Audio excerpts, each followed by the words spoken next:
In the last quiet hours before his disappearance, the wandering teacher known as Elias did something his followers had never witnessed. He reached toward the side of Marin's neck, just beneath the jawline, and pressed gently with 2 fingers. Marin expected a blessing, a gesture of comfort, or one of Elias's typical parables, but instead Elias asked, in a soft tone, "Do you feel that current beneath the skin?" Marin nodded, confused. "That," Elias continued, "is the pathway thread. Some call it the wandering channel. I call it the road home."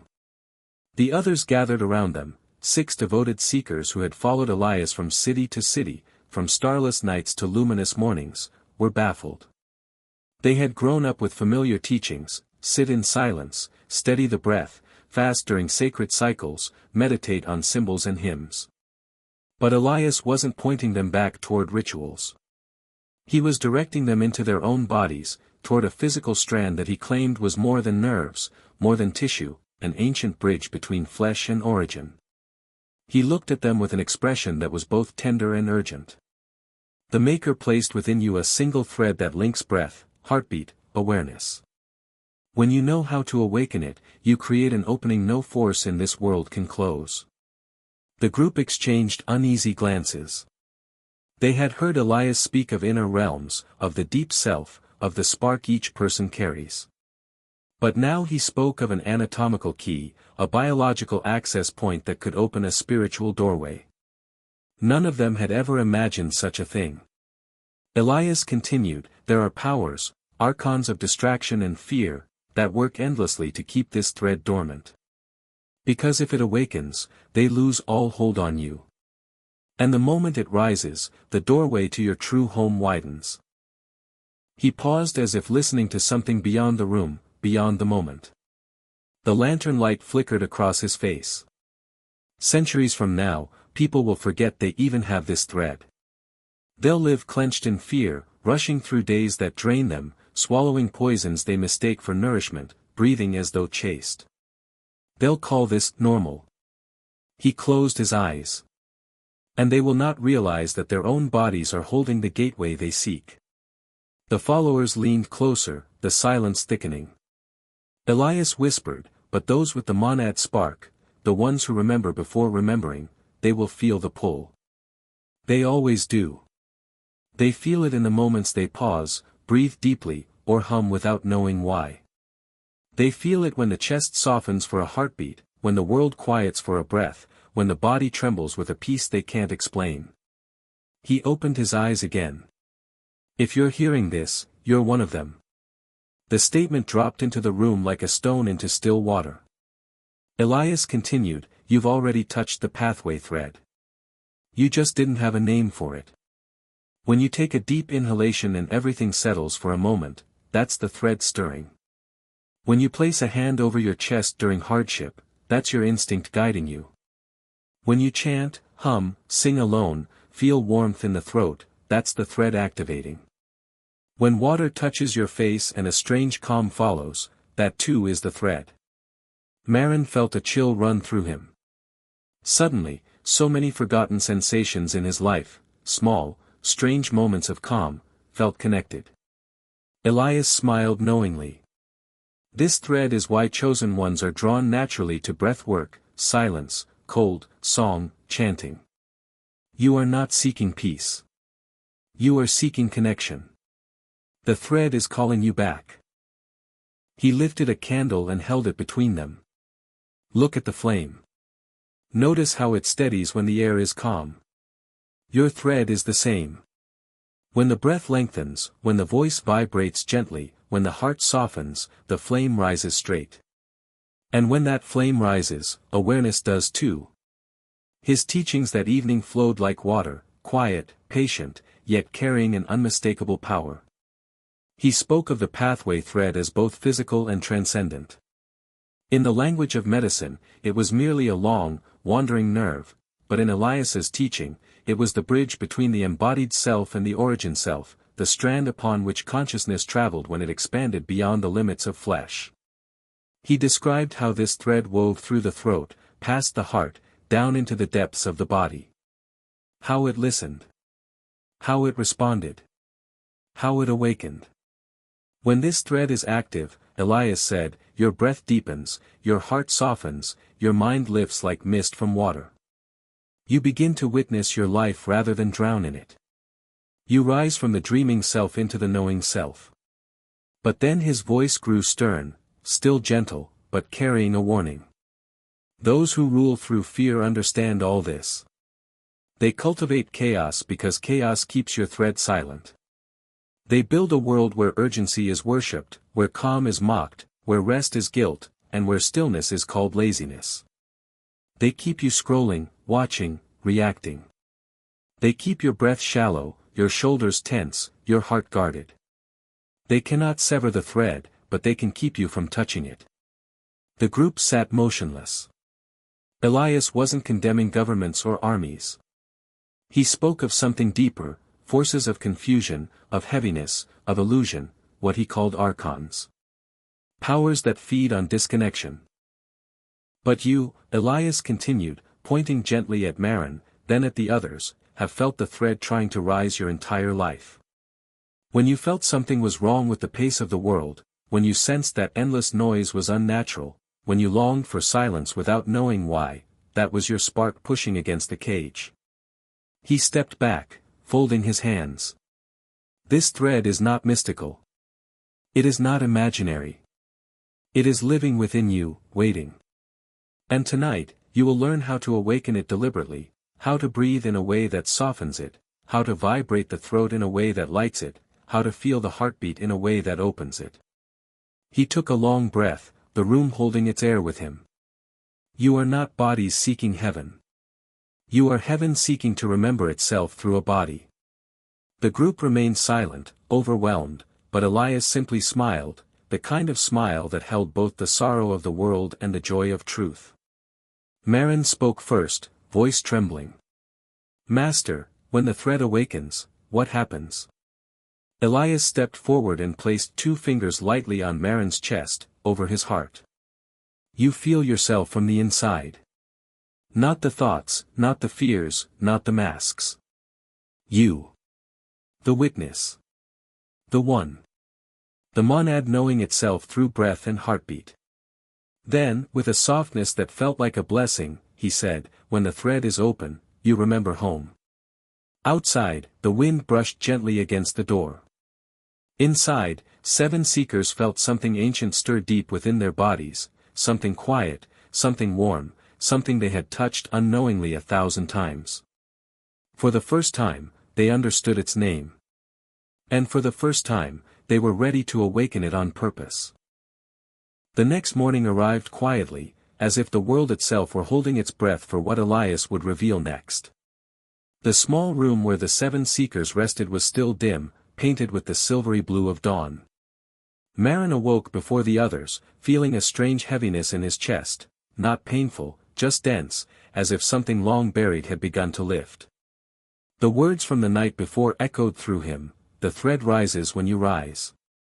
He sat up slowly, listening to his breath, noticing its unevenness, the tension in his ribs.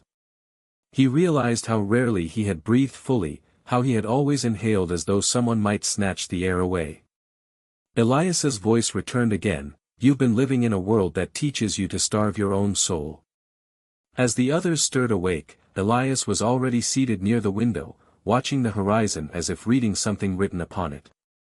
Today, he said without turning, you will see how the world closes the thread, how it has done so your entire life.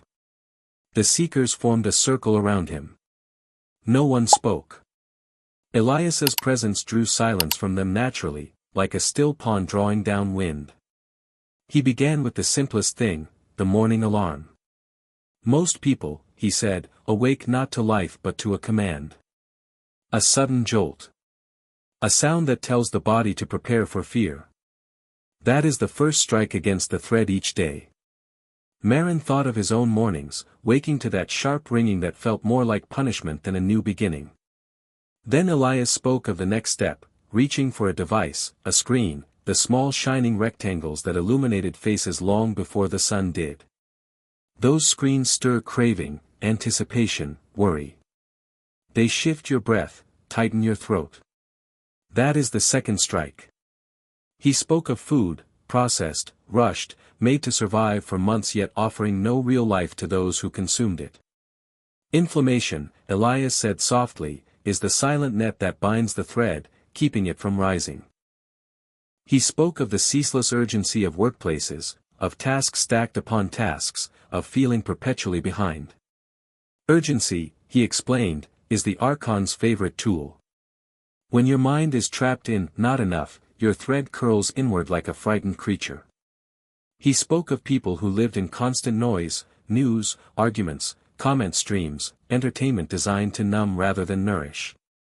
Noise, he said, is not merely sound. It is the absence of inner hearing. Marin felt each example like a stone dropping into his chest. He had lived exactly this way, rushing to meet deadlines, checking messages, scrolling endlessly, breathing shallowly, avoiding silence because silence felt unfamiliar and frightening. He realized these habits had never been failures of willpower, they were the architecture of suppression. Elias must have sensed the rising heaviness in the group. Do not blame yourselves, he said gently. You were shaped by a system built to keep you asleep. But the spark inside you was stronger than the cage. He paused and looked around the room with warm, steady eyes. You've always known something was wrong with the world's rhythm. That intuition is not weakness. It is the mark of a chosen one. Marin's breath quivered at the word chosen. It didn't feel like superiority. It felt like responsibility, like a quiet truth he had carried alone for years but never understood. Elias continued, Helix, those without the spark, can live in this world of tension without feeling the prison bars. They adapt. They blend in. They do not search because they do not sense the lock within themselves. But you, he said, pointing gently toward each of them, always sense the lock. And sensing the lock means you are meant to find the key. He let silence hover for a few moments, allowing the weight of his words to merge with their breaths. Then Elias shifted the conversation toward a different kind of suppression, one that was personal rather than systemic. Emotion, he said quietly, can also close the thread. When you carry grief like iron, when you swallow anger, when fear becomes a nightly companion, your thread withdraws. It becomes guarded. One of the seekers, a woman named Lyra, spoke softly. What if the world is simply too heavy? Her voice almost broke. What if there is no room to breathe? Elias placed a hand on her shoulder. The heaviness you feel is not yours. You are carrying the storm of a civilization forgetting itself. But when the thread rises in even one person, the storm shifts. He explained that high activation of the thread, what modern thinkers might call high vagal tone, did more than calm the individual. It influenced everyone around them. The awakened presence created resonance, like a tuning fork that lifts the tone of a room without speaking a single word. You've experienced this, he said. You've met people who ease your spirit simply by being. That is the thread fully awake. Marin remembered a stranger in a marketplace years ago, an elderly woman who had touched his hand after he dropped a basket. He had felt an inexplicable calm wash through him. At the time he dismissed it as coincidence. Now he understood. Elias went deeper, describing how the world conditions people to ignore the subtle signs of the thread trying to awaken. The instinct to step outside for fresh air during conflict. The urge to hum or sing when alone. The deep breath that escapes involuntarily after crying. The sudden desire for nature. The discomfort felt in chaotic spaces. The craving for stillness after overstimulation. These are not random, he said with gentle certainty. They are the spark's attempts to reach the thread. Marin realized he had felt every one of those signals, yet he had always dismissed them. He felt a strange mixture of relief and grief, relief that his instincts had been meaningful, and grief that he had ignored them for so long. Elias continued, the thread does not activate accidentally. It activates in fragments, moments of breath, flashes of calm, a single hum in the throat. These fragments are invitations. You have been accepting them your whole life without understanding their purpose. He leaned forward, eyes bright. And now that you know their purpose, the activation can happen fully. Consciously. Deliberately. The room felt charged, as though lightning had brushed the walls. Outside, the morning sun had risen, illuminating dust particles floating like tiny stars. Elias stood. Before I teach you the method, you must understand one final truth: the forces that keep the thread closed cannot withstand awareness. They thrive on unconsciousness. They survive on reaction. They feed on your separation from yourself. But when you become aware of the thread, when you see the mechanisms that suppress it, their hold begins to dissolve. He paced slowly around the circle, each step steady and intentional. You will never again mistake urgency for truth. You will never again confuse noise for guidance. You will never again believe that calm is weakness. He stopped behind Marin, placing a gentle hand on his back. The thread rises when you remember your origin, he said. And your origin is not worry. Your origin is not fear. Your origin is not this world's exhaustion. He stepped back into the center. Your origin is the monad. And the thread is how you return. The 7 seekers felt the truth settle into them like a soft inner glow. For the first time, the weight of the world felt negotiable. Penetrable. Temporary. Elias took a breath. Now, he said softly, you are ready to learn the technique. Outside, the light brightened. Inside, 7 hearts opened.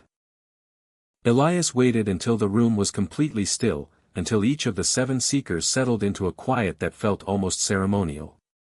The sunlight had shifted by now, warm and golden, casting soft bands across the wooden floor. No one spoke. No one dared. There was a collective sense that they were standing at the threshold of something ancient, something that had been calling to them long before they ever met Elias. He lowered himself to the floor with slow intention, signaling for the others to join him. The technique, he began, is not complicated. It requires no objects, no chants in foreign tongues, no altars or scriptures. All you need is a body, a breath, and a willingness to meet yourself. They formed a circle, and for a moment, Elias simply breathed, slowly, deeply, with a steadiness that seemed to pull the atmosphere into his rhythm. The seekers instinctively matched their breaths to his. Marin felt his chest expand more fully than it had in years. Elias spoke quietly, the first step is posture. Sit in a way that allows the thread to run unobstructed. Straight spine, not rigid, not forced, just aligned enough for the breath to flow. He demonstrated by lifting the crown of his head gently toward the ceiling, elongating his neck, effortlessly settling into a posture that radiated calm. The thread begins its journey near the base of the skull, he said, lightly touching the back of his neck. It travels down the throat, past the heart, past the diaphragm, into the depths of the body. When your spine is soft but straight, this pathway is clear. When everyone was aligned, he continued, close your eyes. Let the world fall away. Visual sight is the loudest sense, when it rests, the other senses wake. Marin felt the darkness behind his eyelids begin to glow faintly, not with color, but with presence, as though he were finally noticing a dimension he had always overlooked. Elias's voice grew softer. Now the breath. This is the foundation. Inhale slowly through the nose for 4 counts. Hold lightly for 4. Exhale through the mouth for 8. The exhale is the key. It signals the thread to rise. They followed. The first exhale felt ordinary. The second felt grounding. By the third, Marin sensed a buzzing, subtle but undeniable, deep in his chest. Do not push the breath, Elias reminded. Let the breath push you. Minutes passed. The room shifted into a rhythm that felt like a shared heartbeat. The anxiety that had lived quietly in Marin's sternum began to loosen, releasing like a knot untangling. After the second minute, Elias said, now add vibration. On each exhale, hum, not loudly, not forcefully. Just enough to feel the throat tremble. Marin's first hum was shaky. The second steadier. The vibration ran from his throat down into his chest, resonating like a low chime. The air in the room thickened with the collective hum, a deep, gentle chorus that felt almost sacred. Elias continued guiding them. Let the hum be long. Let it soften the throat. The thread lies close here. Vibration awakens it. And awaken it did. Marin felt warmth expanding in a slow bloom along the sides of his neck, rippling down through his chest. His breath grew easier, more natural, as if his body finally remembered how to breathe freely. After 2 minutes of humming, Elias said, "Now return to silent breath, 4 in, 8 out, and move your awareness to the heart. Not the idea of the heart. The feeling of it. The pulse. The pressure. The life." Marin listened inwardly. At first, all he sensed was faint movement, like a distant drum. But then, as the exhale lengthened again and again, his awareness seemed to shift. The heartbeat became clearer, fuller, as though he were touching it from inside. "This," Elias whispered, "is the opening. The thread extends branches here. When you feel the heart with your awareness, you create coherence. Mind and body, spirit and vessel, aligned." A warmth spread beneath Marin's sternum. His shoulders softened. His mind, usually cluttered with worries, plans, memories, felt spacious, quiet, unhurried. Elias allowed the silence to deepen. The seekers drifted inward, sensing something profound stirring. Then he spoke again, even more softly. "At this point, the thread has awakened. Your breath has softened it. Your vibration has stirred it. Your heart has opened it. Now comes the recognition." The seekers remained still, eyes closed. Elias said, "Within this state, gently speak inside yourself, or whisper, 'I am not this body. I am the one experiencing through this body.'" Marin repeated the words internally. To his surprise, the phrase did not feel like an affirmation, nor a belief, nor a thought. It felt like a truth he had always known but never spoken. His awareness shifted further. He no longer felt like a man breathing, he felt like awareness itself, watching a man breathe. He felt spacious, as though his sense of identity had expanded beyond the edges of his skin. The room around him felt both present and distant, as though he were occupying 2 layers of reality at once. "This," Elias said, "is the beginning of the monad's return. The moment when the fragment remembers it is the whole." Tears slipped down Lyra's cheeks. Another seeker's breath caught in awe. Marin felt as though he were dissolving into a calm that held no fear. "The thread," Elias continued, "is the bridge. When it is dormant, you are trapped in the noise of the world. When it awakens, you stand outside the storm." The seekers remained in this expanded state for another stretch of time, maybe minutes, maybe longer. Time felt elastic, secondary, almost irrelevant. When Elias finally guided them back, he did so gently. "Deepen your breathing. Wiggle the fingers. Feel the ground beneath you. Return with softness." Marin opened his eyes slowly. The room appeared brighter, clearer, as though each object carried its own subtle glow. The air tasted different, cleaner somehow. He felt anchored yet expansive, grounded yet free. "This feeling," Elias said, reading their expressions, "is not temporary. It is not an illusion. It is your natural state, revealed." He explained that consistent practice would keep the thread awakened, that high activation would become their new baseline. Stress would lose its grip. Fear would dissolve quicker. Presence would become effortless. The portal within, the monad's breath through them, would remain open more often than not. "The world will still try to pull you back," Elias warned. "But once you know the thread, once you've touched the origin within, the pull of truth is stronger than the pull of chaos." He looked at each of them in turn. "Practice this daily. Morning or night. 10 minutes. Breath. Hum. Heart. recognition. And the thread will remain alive. Marin knew, without question, that his life had changed. The heaviness he had carried for years was not gone, but it no longer felt immovable. Something inside him had opened, a door he would not allow to close. Elias smiled, as though seeing the future reflected in their faces.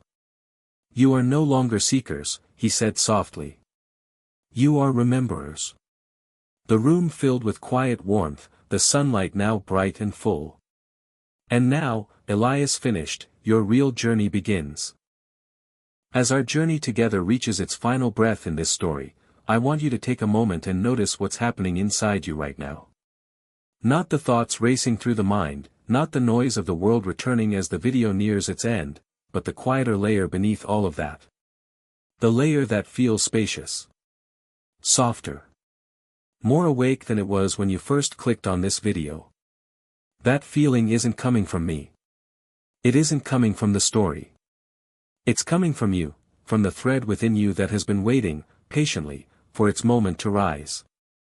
What Elias taught the 7 seekers is the same thing your deeper self has been whispering to you for years: there is nothing between you and your origin except forgetfulness. The moment you begin to breathe consciously, the moment you allow your voice to vibrate gently, the moment you feel the heart from the inside, the doorway cracks open.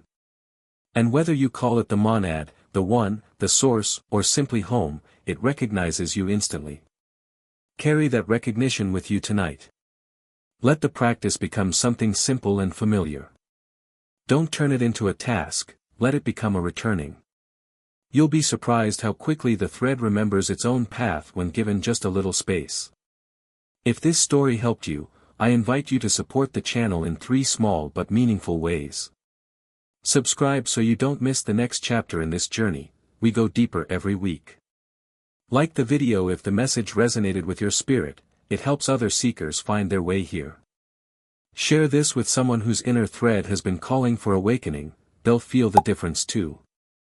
Thank you for walking this path with me.